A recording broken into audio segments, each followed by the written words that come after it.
जय गुरु जी। नमस्कार। कैसे हैं आप सब?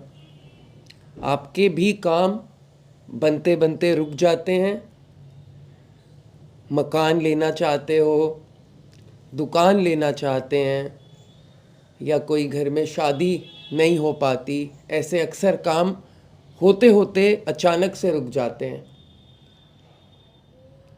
आज के सत्संग में आई थिंक आप सभी के प्रश्नों का उत्तर है। बहुत ध्यान से सुनिएगा।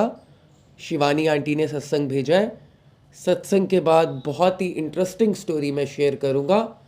उसमें भी बहुत सारे सवालों के जवाब हैं, ईश्वर की कृपा के बारे में हैं। ज़रूर सुनिएगा सत्संग के बाद स्टोरी।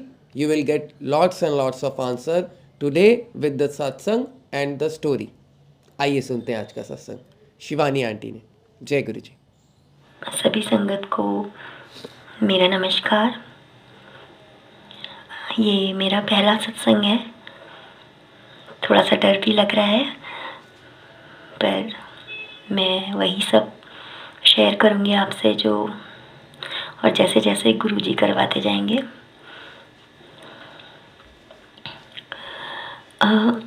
गुरुजी के साथ मेरा संबंध या मेरा कनेक्शन कब से है ये तो ऑब्वियसली कोई नहीं जानता, वही जानते हैं। बट इतना पता है मुझे कि बचपन से मैं शिव भक्त रही हूँ।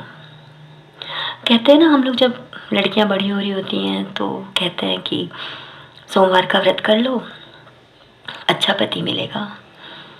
तो वो एक आदत पड़ गई।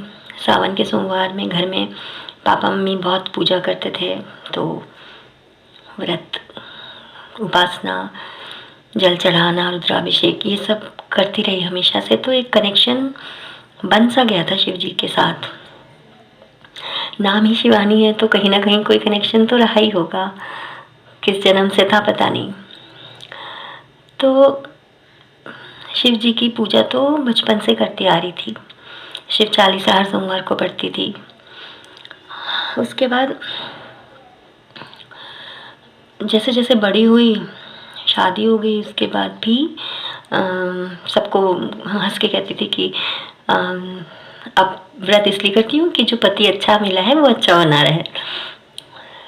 तो वो भी कंटिन्यू किया। बीच बीच में वो तो ख़त्म हो जाता, व्रत रुक जाता था कभी कभी, लेकिन पूजा हमेशा करती थी।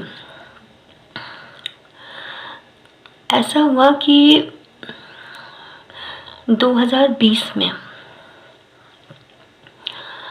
आई लॉस्ट माई मॉम जनवरी में। ऐसा लगता है कि अगर तब गुरुजी मिल जाते तो शायद मम्मी भी होती मेरी, पर जैसी ईश्वर की इच्छा, शायद उसके बाद ही गुरुजी को जीवन में आना था।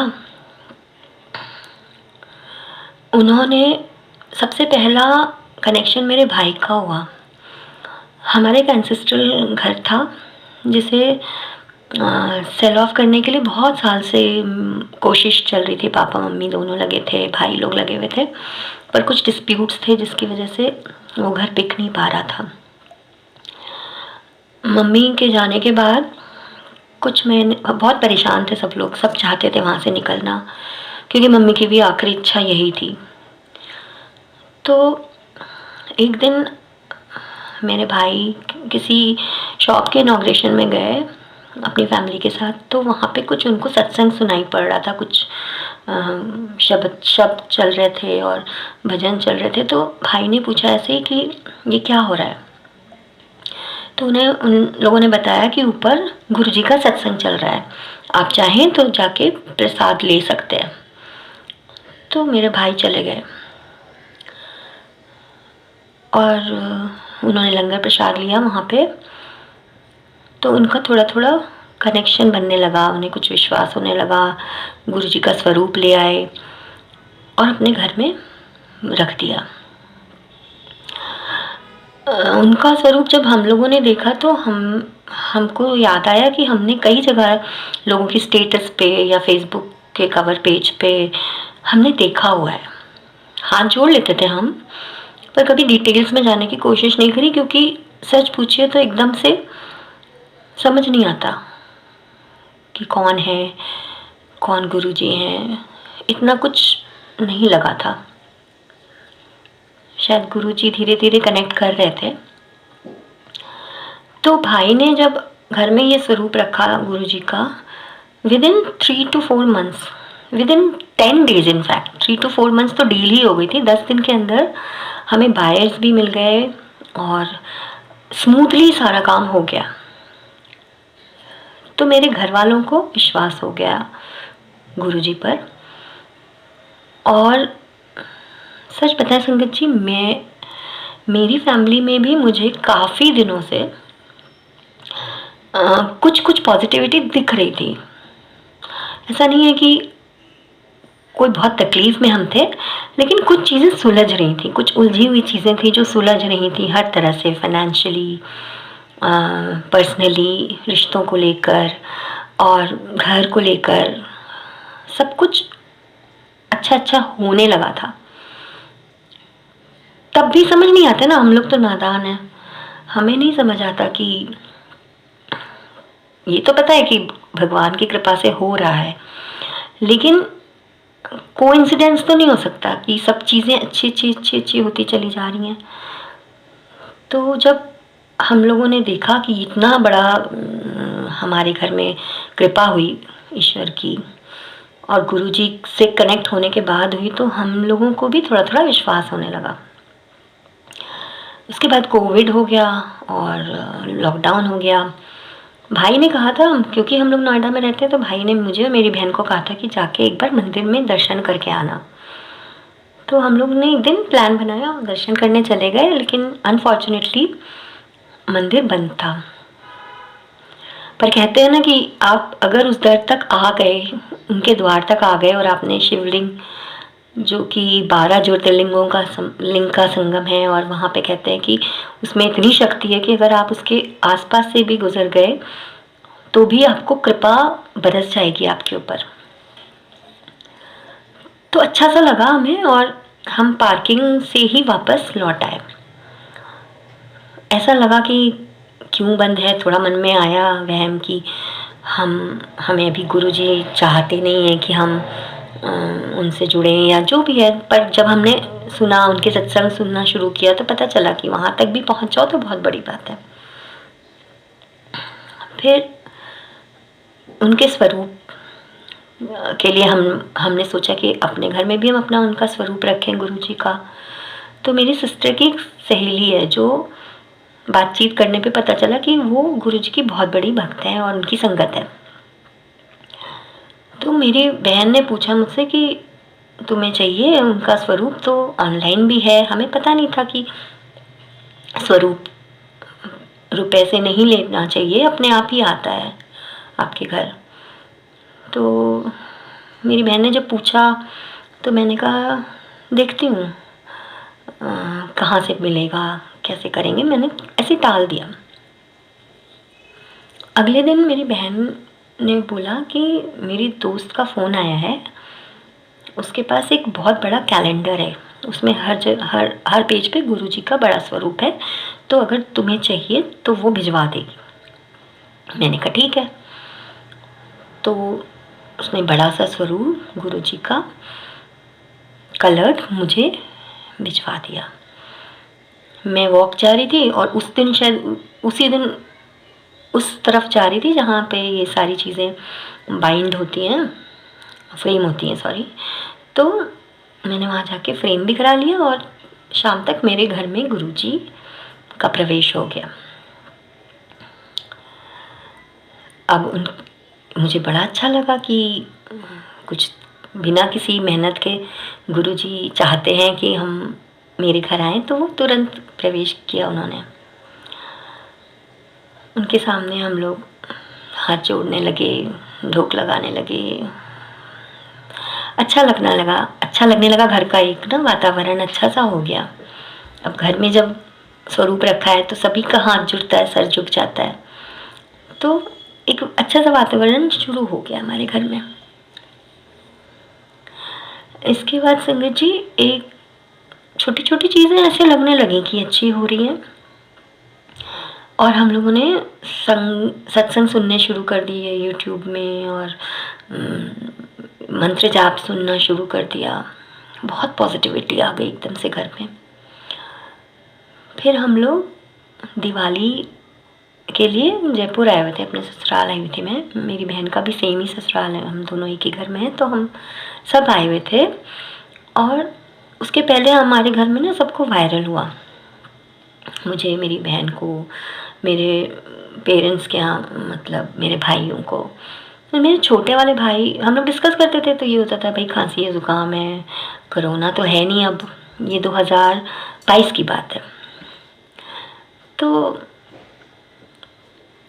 उस दिन धनतेरस था और हम लोग जयपुर आए, और शाम तक हमें मेरे भाई, छोटे वाले भाई से फ़ोन पे विश करने के लिए बात करने लगे। तो कुछ अजीब सा लगा। मेरा बड़ा वाला भाई ने बोला बाद में बात करते हैं, पापा ने भी फ़ोन नहीं उठाया। कुछ अच्छा नहीं लगा, मतलब हमने सोचा त्यौहार का दिन है, क्या बात हो गई। तब भाई बोला, बड़ा वाला, कि छोटे वाले भाई को प्लेटलेट्स चढ़ रहे हैं और उसकी प्लेटलेट्स काउंट बहुत कम हो गया है, तो हॉस्पिटल में एडमिटेड है। संगत जी, हम लोगों की तो जान निकल गई सुन के। मैं और मेरी बहन एक दूसरे का हाथ पकड़े रहे और रात भर हमने मंत्र जाप लगा के सुनते रहे। फ़ोन करते रहे बीच बीच में, कहाँ कहाँ भाग रहे थे ये लोग। सब लोग बहुत परेशान, उसकी वाइफ भी परेशान, वो भी गुरुजी का मंत्र जाप लगा के बैठी थी। बहुत परेशान हो गए हम लोग। और धीरे धीरे करके और गिरते जा रहे थे उसके प्लेटलेट्स काउंट। तो कोई डोनर नहीं मिल रहा था, बड़ी मुश्किल से। दिवाली की छुट्टी में हॉस्पिटल्स में भी कोई नहीं था स्टाफ, बहुत मुश्किल से अगले दिन एक डोनर मिली, उनके कोई फ्रेंड की बेटी है। और मैंने भगवान से, गुरुजी से बस इतनी प्रार्थना की कि गुरुजी दिवाली अच्छी हो जाए, हमारे घर की दिवाली की पूजा अच्छी हो जाए, आप इतना उसको ठीक कर दो। इतनी चिंता, इतनी परेशानी में हम लोग कैसे करेंगे त्यौहार, और घर का त्यौहार अच्छा सा हो जाए, और उसके बाद मेरे भाई को ठीक कर दो आप। कल शाम तक, आप लोग बिलीव नहीं करोगे संगत जी, दिवाली वाले दिन सुबह उसके प्लेटलेट्स बढ़ने लग गए, 50,000, फिर थोड़ी देर बाद पता चला 85,000। 4 बजे के करीब शाम को डॉक्टर ने कहा कि he is out of danger, अब आप इन्हें घर ले जा सकते हैं और अच्छे से त्यौहार मनाइए अपना। ये कौन कर सकता है? गुरुजी के सिवा एक भगवान ही कर सकते हैं ना। अब आप बताओ कि इतना विश्वास हो गया हम लोगों को तो गुरुजी के ऊपर कि हम क्या ही बताएं। तब से तो हम सारे लोग, परिवार के सब लोग इतना ज़्यादा मानने लगे हैं। मांगते कुछ नहीं है, क्योंकि गुरुजी कहते हैं मांगो मत मानो। और उन्होंने शायद ये जो किया, ये हम सबको एक साथ जोड़ने के लिए किया, हमारे पूरे परिवार को अपने से जोड़ने के लिए। बड़े मंदिर हम लोग गए, हमने वहाँ पे पहले दिन चाय प्रसाद लिया। वहाँ मंदिर जाके तो ऐसा लगा जैसे वाकई में स्वर्ग में आ गए हैं। कोई तकलीफ ऐसा सच नहीं है पर्सनली, लेकिन फिर भी आँखों से अश्रुधारा ऐसे बहती है जैसे अंदर की सारी नेगेटिविटी निकलती चली जा रही है। आप, एक ट्रांसफॉर्मेशन हो रहा है इंसान, एक इंसान का रूप तो है ही, लेकिन हमारे अंदर बहुत सारे फॉल्स होते हैं, फ्लॉज होते हैं। हम लोग सोचते हैं जो भी हो रहा है हमारी ज़िंदगी में वो हमारी वजह से हो रहा है, हमारे पास पैसे हैं तो हमारी किस्मत है, या कोई ना कोई अच्छा काम हमने किया होगा, या हमारा नेचर अच्छा है तो हम कर रहे हैं। हम किसी के लिए दान दक्षिणा भी देते हैं तो अहम आता है।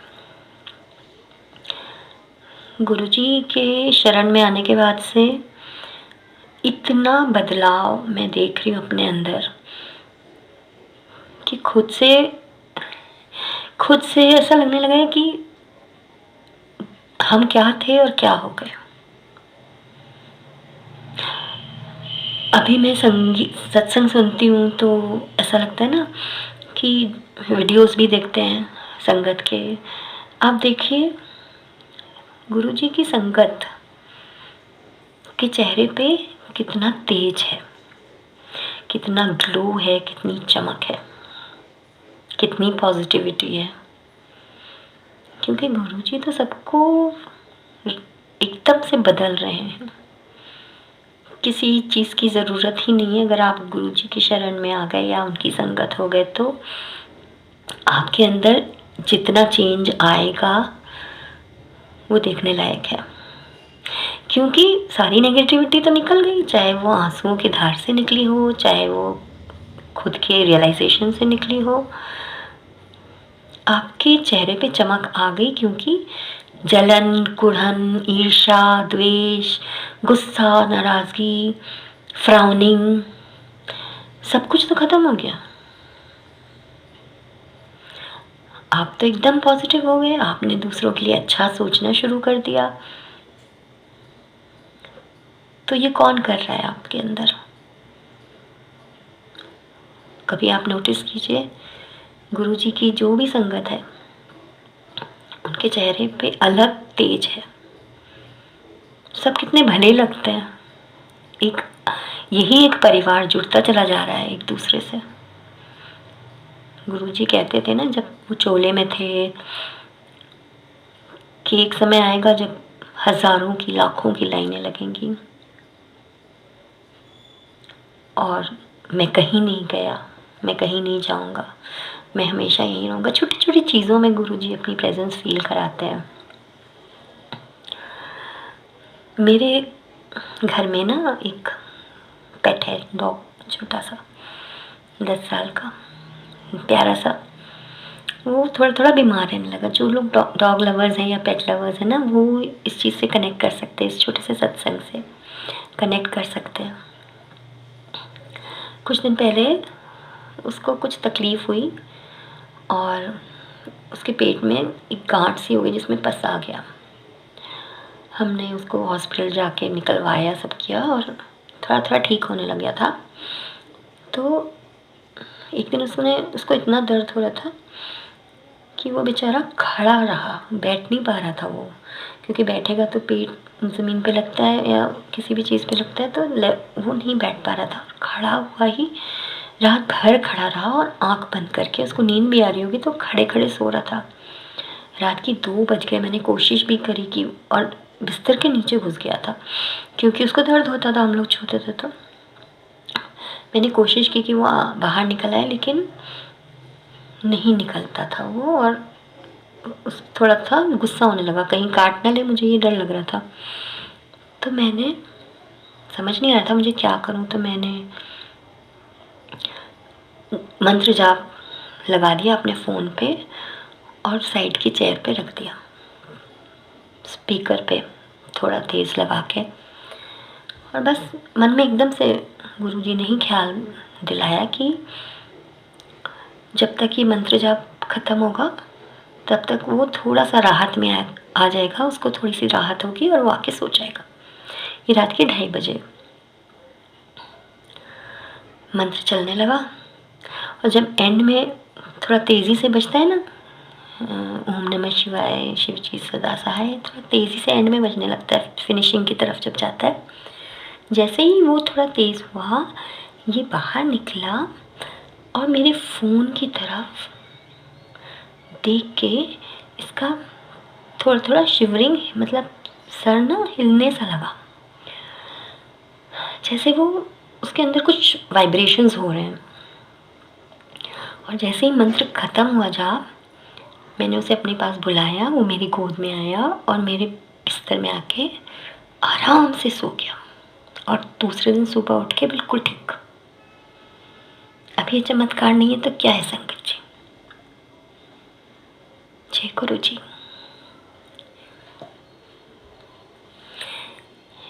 एक सत्संग और है। मेरी बेटी ट्रैवल कर रही थी थोड़े दिन पहले, फ़्लाइट से आ रही थी कहीं से, और जनवरी की बात है, 29 2023 की।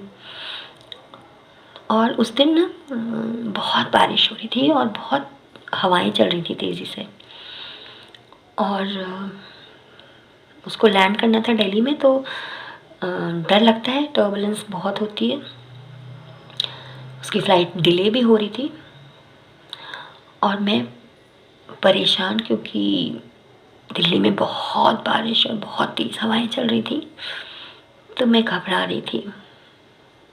2 घंटे की फ़्लाइट है, 2.25 घंटे हो गए, बहुत डर लग रहा था। बस गुरु जी का नाम लिया, आँख बंद करी, और मुझे नहीं मालूम था कि विज़न होता है या टेलीपैथी होती है, क्या होता है। बस आँख बंद करी और मेरे सामने एक विज़न आया। एक गुरुजी ग्रीन कलर के चोले में, एक उनका स्वरूप है जहाँ वो शिव जी का त्रिशूल लेके चलते हुए आ रहे हैं। बिल्कुल ऐसा लगा मुझे कि विराट रूप उनका, इतना विराट रूप कि मुझे दिखाई पड़ा कि मेरी बेटी उसमें बैठी है एयरक्राफ्ट में, और उसकी विंडो से गुरुजी की चेहरा दिख रहा है झांकते हुए अंदर। मैं भी बैठी हूँ कहीं ना कहीं, ये मुझे विजन दिख रहा है आँख बंद करके, और उनका रूप इतना बड़ा है कि उनका चेहरा उस विंडो के अंदर आ रहा है, और बाकी नीचे उनकी पूरी बॉडी है, और नीचे वो त्रिशूल लेके चल रहे हैं। उन्होंने एक हाथ से उस एयरक्राफ्ट को उठाया बहुत प्यार से, और धीरे से उठा के दिल्ली एयरपोर्ट के रनवे पे रख दिया। हे भगवान, मुझे तो जैसे मेरी आंखें खुली तो मैंने सोचा ये क्या दिखा मुझे। कितने प्यार से उन्होंने उठा के उस एयरक्राफ्ट को रख दिया विदाउट एनी टर्बुलेंस, कोई डिस्टर्बेंस नहीं, इतनी सहेज के उन्होंने उसे उतार दिया। मैंने सिर्फ सुना था कि ये विजन्स आते हैं, जब तक you really have to see it to believe it।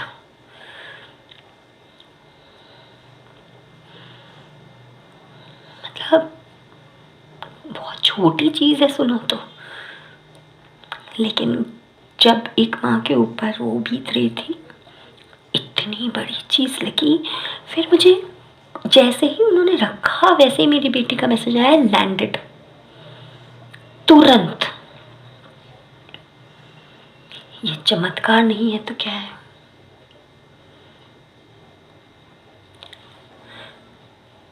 ऐसे एक सत्संग है संगत जी,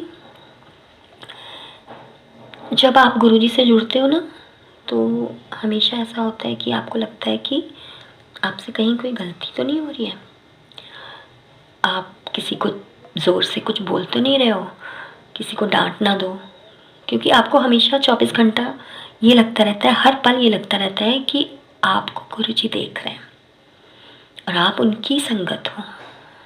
तो उन्हें ऐसा नहीं लगना चाहिए कि हमने कुछ गलती करी है, या हम सुधर नहीं रहे हैं, या हम किसी से बुरी तरह बात कर रहे हैं। अक्सर ऐसा होता है कि आप अपने सेल्फ्स को कुछ ना कुछ कहते हो, क्योंकि ये लोग कुछ ना कुछ गलतियाँ करते हैं, तो आप नहीं कहोगे। अगर आपको काम कराना है, आप नहीं कहोगे तो कौन कहेगा। तो मेरी मेट ने कुछ गलत काम कर दिया होगा या कुछ गड़बड़ करी होगी, तो मैंने थोड़ा उसको बोल दिया। बहुत तेज नहीं डांटा था, क्योंकि वो खुद भी थोड़ा सा तेज़ बोल रही थी, तो मैंने उसको यही बोला कि तुम लोग को कितना करो तब भी तुम्हें समझ में नहीं आता, ऐसे कुछ बोल दिया मैंने, जो कि नॉर्मल है, बहुत नॉर्मल है। लेकिन जब से आप गुरुजी से जुड़ते हो ना, तो आप इतना भी करते हो तो आपको लगने लगता है कि नहीं, आपने कुछ गलत किया। तो मैंने उसको थोड़ा सा बोल दिया, उसको शायद उसे इतना बुरा भी नहीं लगा होगा, लेकिन मुझे बहुत बुरा लगा कि मैंने ऐसा क्यों कहा। जस्ट उसी के बाद मैं निकल गई कार से कहीं पर, और मुझे बहुत गिल्टी फीलिंग हो रहा था कि मैंने ऐसा क्यों बोल दिया बेचारी को। मैं उसे सॉरी कहूँ फ़ोन करके या क्या कहूँ। मैंने सोचा चलो घर चल के एक बार फ़ोन करके उसे सॉरी कह दूँगी या जो भी। बहुत फील हो रहा था बैड, बहुत ही ज़्यादा गिल्टी फील हो रहा था। तो मैंने क्या किया, अब वही ये बात है ना कि आप अपने आप को भी टेस्ट करने लगते हो, गुरुजी को भी करने लगते हो, आप ऐसे ही बोलते हो। ये शुरू शुरू की बात है। मैंने ऐसे ही बोला कि गुरुजी अगर, तो मैंने बहुत बड़ा गुनाह नहीं किया है और जितना मैंने किया है आपको इतना बुरा नहीं लगा या आपने मुझे माफ़ कर दिया, तो कोई ना कोई गाड़ी में आप अपनी प्रेजेंस दिखा दो, गाड़ी के पीछे, क्योंकि मैं कार ड्राइव कर रही थी। और नोएडा में गुरुजी की कार्स नहीं दिखती हैं। नॉर्मली दिल्ली साइड में आप आते हो या गुड़गांव साइड में आते हो तो आपको गाड़ियों के पीछे दिख जाता है गुरुजी लिखा हुआ, लेकिन नोएडा में नहीं दिखता। अब मैंने कह तो दिया, मैंने कहा कि बस अगर मैंने कोई गलती नहीं करी है, बहुत ऐसा कुछ नहीं किया है, तो बस 5 मिनट के अंदर मुझे दिख जाए। अब मैं चलती जा रही हूँ, हर गाड़ी पे देखती जा रही हूँ, कहीं नहीं, कुछ भी नहीं। इतने में बाईं तरफ से तेज़ी से एक गाड़ी आई और बिल्कुल मेरी गाड़ी के आगे थोड़ा ट्रैफिक था, आगे वाली गाड़ी के बीच में, मेरी और आगे वाली गाड़ी के बीच में आ गई और लगातार साथ चल रही थी सामने मेरे। बार बार मैं ब्रेक लगाऊं, सामने वो गाड़ी रुके और मुझे समझ नहीं आ रहा था। मैंने कहा इसमें तो कुछ लिखा नहीं है। ध्यान से मैंने देखा, उसमें लिखा था निर्मल। मोटर्स लिखा था नीचे, छोटा सा निर्मल बड़ा बड़ा लिखा था। तब मुझे समझ आया, अरे ये तो गुरुजी का नाम है और वो तब से मुझे दिखा रहे हैं बार बार। मैं समझ ही नहीं पा रही हूँ। वो 5 मिनट के अंदर वो गाड़ी आ गई थी मेरे सामने। अब शायद किसी और को आप ये बात बताओ तो उनको लगेगा अरे ये तो कोइंसिडेंस है, क्या है, गुरुजी तुमने मांगा, निर्मल लिखा हुआ था, पर नाम तो वही है ना, इंडिकेशन तो है, संकेत तो है। जय गुरुजी, थैंक यू गुरुजी। मैंने थैंक्स बोला। मैंने कहा आगे से मैं कभी भी ऐसे नहीं बोलूँगी किसी से भी।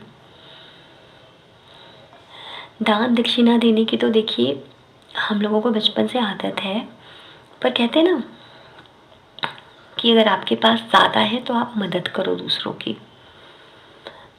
अब हम लोग क्या करते हैं कि सोचते हैं कि चलो किसी को देना है, किसी को राशन से हेल्प करनी है, किसी को रुपए से हेल्प करनी है, कोई ऐसा दिन हो, त्यौहार हो, बर्थडे, एनिवर्सरी, कुछ भी हो, तो आप सोचते हो चलो इन्हीं लोगों को दे देते हैं जो हमारे यहाँ काम करते हैं। ठीक है, आप उनको दीजिए, लेकिन कहते हैं कि अगर आपकी दान में कहीं ना कहीं स्वार्थ नहीं आना चाहिए। अगर आपके दान में स्वार्थ आ गया तो कोई फ़ायदा नहीं है ऐसे दान का। क्योंकि हम जब अपनी मेड्स को या अपने ड्राइवर को या अपने सर्वेंट को या अपने हाउस हेल्प को, किसी को भी हम कुछ देते हैं ना, तो कहीं ना कहीं हमारे मन में एक फीलिंग आती है कि हम इन्हें देंगे तो ये हमारा अच्छा काम करेंगे या ये हमारे लिए काम करेंगे और अच्छा, हम उनसे काम ले सकते हैं। आपने 1000-2000 रुपए दे दिए और आपको लगता है कि आप शायद सुनाओगे नहीं या बोलोगे नहीं, लेकिन कहीं ना कहीं आपके मन में आएगा कि हमने इसे 2000 दिए हैं तो हम इससे एक्स्ट्रा काम करा सकते हैं। वो स्वार्थ है।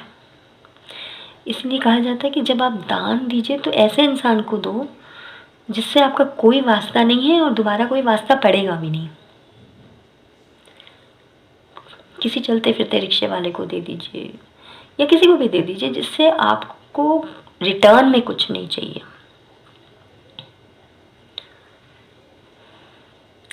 ऐसे ही छोटे छोटे सत्संग होते रहते हैं और कभी तबीयत खराब होती है, हम लोग मांगते नहीं है, लेकिन जो भी अच्छा हो रहा है वो गुरुजी ही कर रहे हैं। तुरंत हर चीज़ ठीक हो जाती है। अभी पिछले 2 सालों से हम लोग प्लान कर रहे थे कार खरीदने की। मैं अपने हस्बैंड से कह रही थी कि अच्छी सी कार ले लेते हैं। हस्बैंड बोले नहीं ये चल तो रही है, कोई ज़रूरत नहीं है, क्या है। मैंने कहा ठीक है, कोई बात नहीं। बात ख़त्म हो गई। हम लखनऊ गए, मेरे भाई ने नई कार खरीदी थी और पता नहीं मेरे हस्बैंड के दिमाग में क्या आया, इन्होंने बुक कर दी गाड़ी हमारे घर बिना कहे। जो चीज़ मैं बहुत दिनों से सोच रही थी मैंने कहा ही नहीं, कहना ही बंद कर दिया। अब तो ये हाल हो गया है आप बिलीव नहीं करोगे संगत जी कि किसी से कुछ नहीं कहती हूँ मैं गुरु जी से भी कुछ नहीं मांगती हूँ, बस गुरु जी से ही कहती हूँ कि जो चीज़ हमारे लिए सही है बस वो करते रहिए, वो आप अपने आप करोगे, मुझे कहने की ज़रूरत ही नहीं है। मेरे बच्चे भी परेशान हैरान हो गए कि पापा ने गाड़ी कैसे खरीद ली एकदम से, वो भी इतनी बड़ी। जब मैंने उसका नंबर देखा संगत जी तो 7 कहते हैं 7 और 4 का कॉम्बिनेशन बहुत अच्छा है। मेरा डेट ऑफ बर्थ 4 है, गुरु जी का 7, तो ये कनेक्शन तो है ही, मेरे नाम से भी कनेक्टेड है, तो कुछ कहने की ज़रूरत ही नहीं है, सब काम अपने आप होते जा रहे हैं। जय गुरु जी, शुक्राना गुरु जी, अनंतम शुक्राना गुरु जी।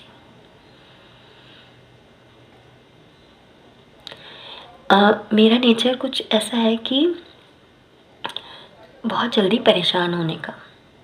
अगर कोई ट्रैवल कर रहा है बाय रोड तो 10 बार उसको मैसेज करके पूछूंगी कहाँ हो, कब पहुँचोगे। हमेशा हमेशा नेगेटिव ख्याल आते रहते हैं अपनों के लिए, अपनों को खोने का डर, fear of losing your own people, हमेशा डर लगा रहता है। बच्चे भी परेशान हो जाते थे कि क्या है मम्मा कहीं पहुंचते नहीं हैं, आप मैसेज करती हो पहुंचे कि नहीं पहुंचे, कब आओगे कब आओगे। शक नहीं है लेकिन घबराहट, डर।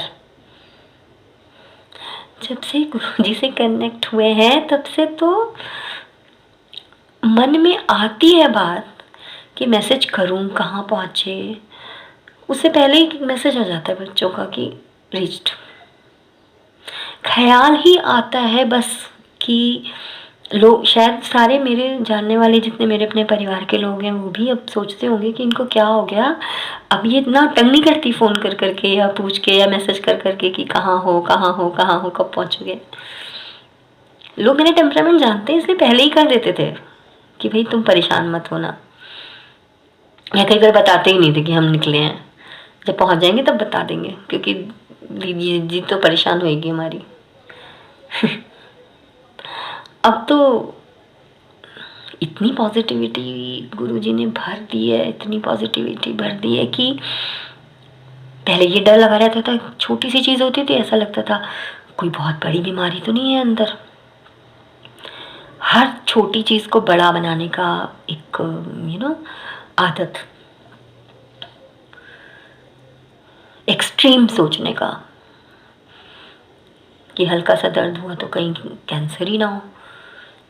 अब तो लगता है होगा भी तो क्या है, गुरुजी होने ही नहीं देंगे पहली बात तो किसी को भी, और होगा भी भगवान ना करे, अगर हुआ तो वो ठीक भी हो जाएगा, है ना। लंगर प्रसाद खाते रहो, उससे बड़ी दवा क्या है, उससे बड़ी दुआ भी क्या है। वहम और अहम दोनों ले लेते हैं गुरुजी, हटा देते हैं आपकी जिंदगी से। मेरे अंदर कूट कूट के भरा था अहम, अहम भी होगा ही कहीं ना कहीं।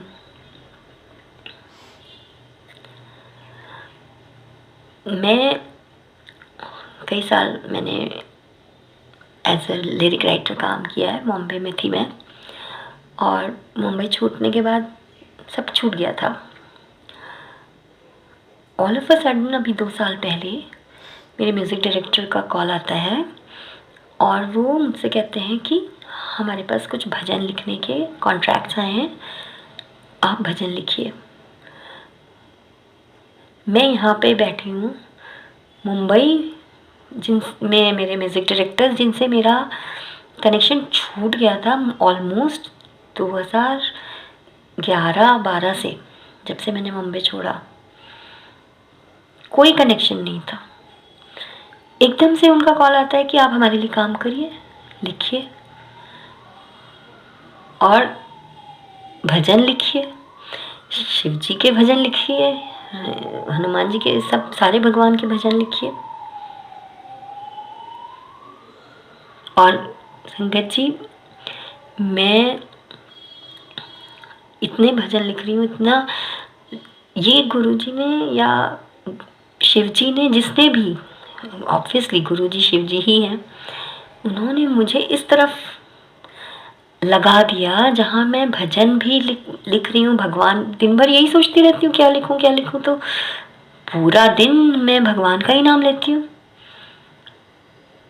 जिससे मुझे सेटिस्फैक्शन भी मिल रहा है, ईश्वर की भक्ति भी हो रही है, पैसे भी मिल रहे हैं, कॉन्फिडेंस भी आ रहा है, तारीफें भी हो रही हैं। शुक्राना गुरुजी, शुक्राना, अनंतम शुक्राना। मैंने सुना है कि सत्संग में सुनाई पड़ता है कि ड्रीम दर्शन हुए, या बटरफ्लाइज दिखी, या टेलीपैथी हुई, या अमृत वर्षा हुई।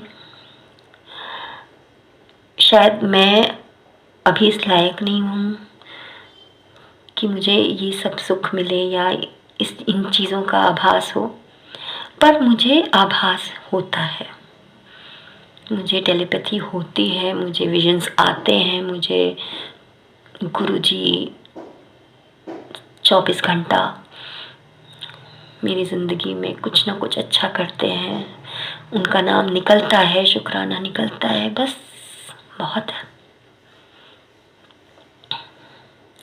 ये कनेक्टिविटी, ये कनेक्शन, ये रिश्ता जो बना है, पता है वो हैं, कोई चीज़ की फ़िक्र नहीं, किसी भी चीज़ की फ़िक्र नहीं। कहीं भी निकलो गुरुजी साथ हैं, कहीं से आओ गुरुजी साथ आए हैं, सोते जागते खाते पीते हंसते गाते हर पल हर समय। जब बच्चा छोटा होता है ना, तो माँ बाप उसको उछालते हैं कस के, वो हंसता है क्योंकि उसे विश्वास है कि वो गिरने नहीं देंगे उसको। गुरुजी ने भी यही विश्वास रखा है कि कभी भी कोई भी तकलीफ, कोई भी परेशानी, कोई संकट पहली बात तो आने नहीं देंगे, और अगर आया तो उससे बाहर निकालेंगे।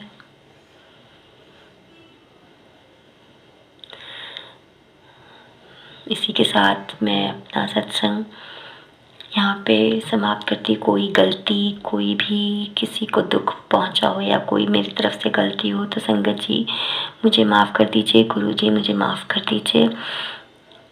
आपका अनंतम शुक्राना गुरुजी। इसके बाद कुछ दिनों बाद मुझे ऐसा लगता है कि छोटे छोटे, बड़े बड़े, प्यारे प्यारे और सत्संग होते चले जाएंगे।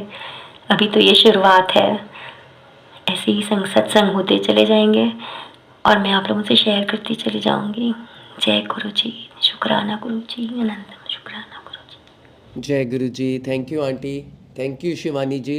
आपने अपना सत्संग शेयर किया, अपनी जर्नी शेयर करी, बहुत सारी बातें आपने बताई, बहुत अच्छी अच्छी बातें बताई।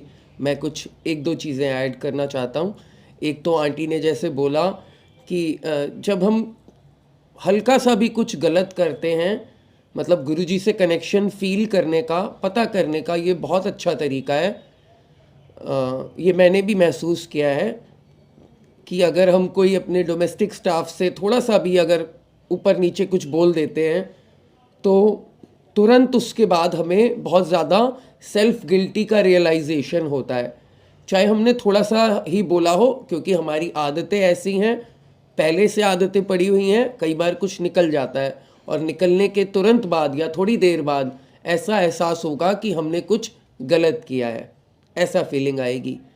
प्लस एक बात है, जो आंटी ने बोला है कि डोमेस्टिक स्टाफ वगैरह को नहीं देना चाहिए, मेरी थोड़ी सी राय इसमें अलग है।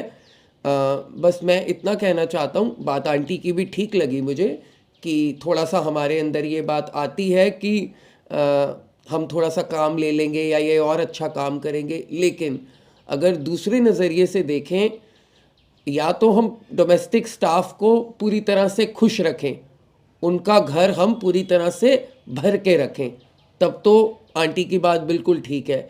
लेकिन हम ये देखें कि हम उसी स्टाफ के साथ जाएंगे किसी को दान करने, क्योंकि गाड़ी में जाएंगे, ड्राइवर होगा या और घर में स्टाफ होगा, वो देखेंगे कि ये बाहर तो इतना करते हैं और मैं जो घर में काम इनके करता हूँ या करती हूँ मेरे को पूरा नहीं करते। उनके मन में एक अलग सी फीलिंग आएगी उस टाइम पर, which is also not right.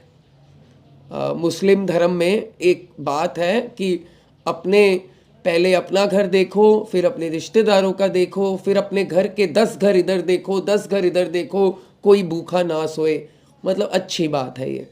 बाकी ये बात बिल्कुल ठीक है कि जो दान है वो अगर किसी भी बेनिफिट के लिए किया तो उसका जो फल है, मतलब उसकी जो आपको अच्छा मिलना है वो नहीं मिलेगा, उल्टा नुकसान होगा। किसी का भला करना है तो उसमें ये भाव नहीं होना चाहिए कि इसमें मेरा क्या बेनिफिट होगा। That is absolutely true.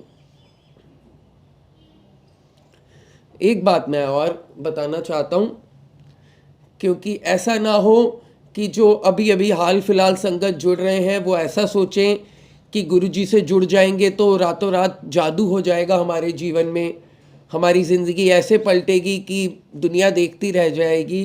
देखिए, ऐसा तो कुछ होने वाला है नहीं। जो होना है हमारे कर्मों से होना है। लोगों ने जन्म लिया है तो लोग जाएंगे भी। जिसने जन्म लिया है वो चला जाएगा। कब जाएगा? जिसकी जितनी उम्र लिखी है। जन्म लेने के साथ साथ जैसे ही जन्म ले लेता है इंसान, उसकी जन्म मृत्यु का समय, मृत्यु का स्थान तय कर दिया जाता है। ईश्वर सिर्फ उसकी मृत्यु को रोकते हैं जिससे उन्होंने समाज के लिए कोई बहुत बड़ा कार्य कराना हो। उसकी मृत्यु को टाला जा सकता है, रोका जा सकता है। हमारी तो गिनती नहीं होगी उसमें। ऐसा ना लगे कि गुरुजी आ गए हैं तो अब कुछ गलत नहीं होगा। गुरुजी का काम क्या है? गुरुजी का काम ये है, मैं आपको अपना पर्सनल एक्सपीरियंस बता देता हूँ। मैं जब गुरुजी ने जब मुझे जोड़ा तब मेरे फादर वॉज नॉट वेल, काफ़ी बीमार थे। तो 1 साल बीमार रहे, उसके बाद ही पास्ड अवे, उनकी डेथ हो गई। मैं उसी दौरान जुड़ा था जब वो बीमार थे, मतलब उस टाइम गुरुजी ने मुझे बुलाया था। तो अगर मैं ये सोच के जुड़ता या गुरुजी ने ये सोच के जुड़ा तो था मैं इसी वजह से कि ठीक हो जाएंगे, नहीं हुए वो ठीक, और उनकी डेथ हो गई आफ्टर 1 ईयर। तो फिर उस हिसाब से तो मुझे गुरुजी को छोड़ देना चाहिए था, लेकिन ऐसा नहीं हुआ। जो गुरुजी एक बात बार बार बोलते हैं कि 5% संगत है, बाकी भीड़ है, उसका मकसद ही ये है कि जब तुम्हारा बुरा वक्त आएगा उस टाइम तुम मेरे से जुड़े रहोगे, टिके रहोगे, तब तुम मेरी संगत कहलाओगे। नींबू की तरह निचोड़ने का मतलब क्या है? नींबू की तरह निचोड़ने का मतलब ये है कि जब मैं तुम्हें निचोड़ूंगा वो मैं तुम्हारा टेस्टिंग टाइम होगा, और उस टाइम तुम्हें खड़े रहना है। उस टाइम तुम्हें गुरु को कहना है कि ले लो, जो परीक्षा लेना चाहते हैं लो, मैं हिलूंगा नहीं। उस टाइम हिले तो काम फिर नीचे आ गए वापस, फिर 0 से स्टार्ट करना पड़ेगा। तो ये टेस्ट होते हैं, वो होते रहेंगे। जो हमने कर्म किए हैं उसका भुगतान 90% गुरुजी ले लेंगे। 10% जो है वो यकीन मानिए वो 10% बहुत बड़ा है, बहुत ही ज़्यादा बड़ा है। वो हिला देने वाला बड़ा है। और मृत्यु एक ऐसा सच है जिसको हम जितना जल्दी स्वीकार करें उतना अच्छा है। मैंने अपने फादर की बारी में, my mother is not there, my father is not there, दोनों की दे बहुत पास्ड अवे नाउ। और मदर की डेथ हुई थी व्हेन शी वाज 66, फादर की हुई है अभी 2021 में, ही वाज 70+।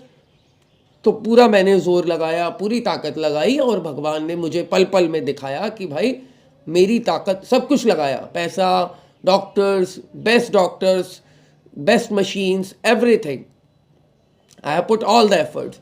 लेकिन भगवान ने दिखाया कि जब जो मैंने करना है वो मैंने करना ही है। आप नहीं बदल सकते, आप थोड़ी पत्ता भी हिला सकते हो, मुझे भगवान ने ये दिखाया। देन आई रियलाइज ओके, तो ये गेम है, दिस इज द गेम, कि यहाँ पे हम बहुत बड़ी बड़ी लंबी चौड़ी योजनाएं बनाते हैं। You have seen yesterday Satish Kaushik, actor Satish Kaushik passed away, may he soul rest in piece.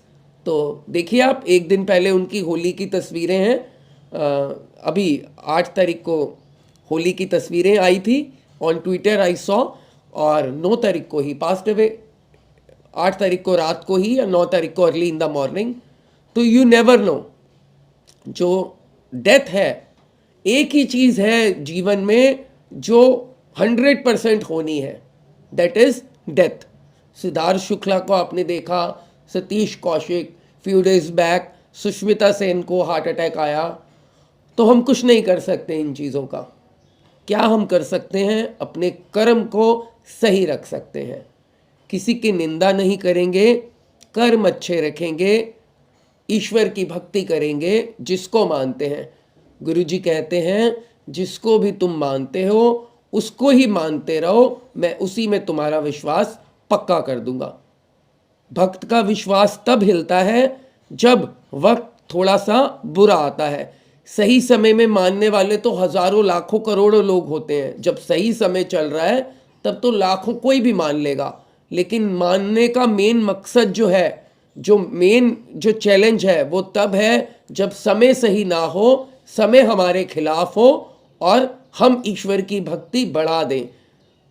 हम ऐसा कर सकते हैं कि समय खराब का मतलब समझिए कि साइकिल चला रहे हैं चढ़ाई के ऊपर, और जब चढ़ाई आए तो उस टाइम हम साइकिल को लूज नहीं छोड़ते हैं, हम और तेज पैडल मारते हैं। जितना तेजी से हम पैडल मारेंगे, जितना तेजी हम बढ़ा देंगे अपनी भक्ति को, उतना तेज हम वो समय से पार निकलेंगे। गुरु का काम क्या है? मैंने जो फील किया वो मैं आपको बताता हूँ। जो बुरा समय जैसे कहते हैं, उस टाइम पर गुरु दृढ़ता से आपके साथ खड़े होते हैं, हमारे कंधे पे अपना हाथ रख देते हैं और कहते हैं कि बेटा जा, लड़ सबसे, मैं तेरे साथ हूँ। जैसे कृष्ण ने अर्जुन की बागडोर संभाली, उसका रथ संभाला, ऐसे हमारे गुरु हमारा रथ संभालते हैं और कहते हैं जा, कॉन्फिडेंस देते हैं हमें दुनिया में खड़े होने का। Our guru gives us the confidence to fight with the situation, not with anyone. लोगों से नहीं लड़ने के लिए कहते हैं, to fight with the situation, समय से लड़ने के लिए कहते हैं कि जाओ कुछ नहीं होगा, I am there with you. तो ये कॉन्फिडेंस हमारे अंदर आ जाता है, यही गुरु की शक्ति है। आई होप आपको सत्संग अच्छा लगा होगा, और मैं अब आपसे स्टोरी शेयर करता हूँ। आज की स्टोरी श्री कृष्ण भगवान की है, अर्जुन कृष्ण की स्टोरी है। बहुत ही अच्छी स्टोरी, बहुत इंटरेस्टिंग स्टोरी, सुनिए आप। गुरुजी सत्संग ब्लेसिंग्स यूट्यूब चैनल पर आप हैं, मैं नितिन अंकल हूँ। रोज़ इसी तरह मैं आपके साथ पहले संगत का सत्संग शेयर करता हूँ और सत्संग के बाद एक मोटिवेशनल स्टोरी। यदि आप भी अपना सत्संग शिवानी आंटी की तरह शेयर करना चाहते हैं तो मुझे नीचे दिए ईमेल एड्रेस पर अपना सत्संग भेजिए। आप सत्संग भेजेंगे तो मैं संगत से शेयर करूँगा। यदि आप अपना वीडियो सत्संग शेयर करना चाहते हैं तो जैसे अभी डॉक्टर संधि ने किया था, पीछे जिन्होंने देखा होगा, if you want to share your video satsang, वो हम लाइव करेंगे। आप मुझे मेल करिएगा, या आप जीएसबी के व्हाट्सएप ग्रुप पे हैं तो आप मुझे मैसेज करिएगा, तो मैं आपको फिर लाइव सत्संग में कनेक्ट कर दूंगा। आइए सुनते हैं आज की स्टोरी। कुछ गलत निकल गया हो मुंह से तो माफ़ कीजिएगा, भूलचूक माफ़। आइए स्टोरी सुनते हैं। जय गुरु जी। एक बार श्री कृष्ण और अर्जुन भ्रमण पर निकले तो उन्होंने मार्ग पर एक निर्धन ब्राह्मण को भिक्षा मांगते देखा। अर्जुन को उस ब्राह्मण पर दया आ गई और उन्होंने उस ब्राह्मण को स्वर्ण मुद्राओं से भरी एक पोटली दे दी, जिसे पाकर वह ब्राह्मण बहुत प्रसन्न हुआ और अपने सुखद भविष्य के सुंदर सपने देखने लगा और घर लौट गया। किंतु उसका दुर्भाग्य उसके साथ चल रहा था। घर जाते समय उसे एक लुटेरे ने लूट लिया और उसकी स्वर्ण मुद्राओं की पोटली छीन ली। ब्राह्मण दुखी होकर फिर से भिक्षा मांगने लगा। अगले दिन फिर से जब अर्जुन और श्री कृष्ण उस ब्राह्मण के सामने से निकले, उन्होंने देखा कि ब्राह्मण फिर से भिक्षा मांग रहा है। ब्राह्मण के पास जाकर अर्जुन ने सारा विवरण पूछा तो ब्राह्मण ने अपनी व्यथा सुनाई, जिसे सुनकर अर्जुन को फिर से उस पर दया आ गई। अर्जुन ने विचार किया और इस बार उन्होंने ब्राह्मण को अपने हाथ से एक मूल्यवान अंगूठी उतार कर दे दी। ब्राह्मण उसे लेकर घर पहुंचा। उसके घर में एक पुराना घड़ा था जो बहुत समय से प्रयोग में नहीं था। ब्राह्मण ने चोरी होने के डर से वह अंगूठी उस मटके में छुपा दी, किंतु ब्राह्मण का दुर्भाग्य अभी भी उसका पीछा नहीं छोड़ रहा था। दिन भर का थका हुआ होने के कारण ब्राह्मण को नींद आ गई। इसी बीच ब्राह्मण की पत्नी नदी में जल भरने गई, किंतु मार्ग में उसका घड़ा टूट गया। उसने सोचा, घर में एक पुराना घड़ा पड़ा है, मैं उसे ले आती हूं और जल भर लेती हूं। उसने जैसे ही पुराने घड़े को पानी में डाला, वह अंगूठी जल में बह गई। ब्राह्मण को जब यह बात का पता चला तो वह अपने भाग्य को कोसता हुआ फिर से भिक्षा मांगने लग गया। अर्जुन और श्री कृष्ण फिर से जब उस ब्राह्मण के सामने आए तो उन्होंने कारण पूछा और ब्राह्मण ने फिर से सारी कथा सुनाई। अर्जुन को बड़ी हताशा हुई और उसने मन ही मन सोचा कि लगता है इस ब्राह्मण के जीवन में सुख नहीं लिखा। अब यहां से प्रभु की लीला प्रारंभ हुई। श्री कृष्ण भगवान ने ब्राह्मण को केवल 2 पैसे दिए। तब अर्जुन ने उनसे पूछा, प्रभु, मेरी दी मुद्राएं और सोने की अंगूठी इस ब्राह्मण की दरिद्रता गरीबी को नहीं मिटा सकी, तो ये 2 पैसे इसका क्या होगा? यह सुनकर प्रभु बस मुस्कुरा दिए और कहा, अर्जुन, आओ इस ब्राह्मण के पीछे चलते हैं।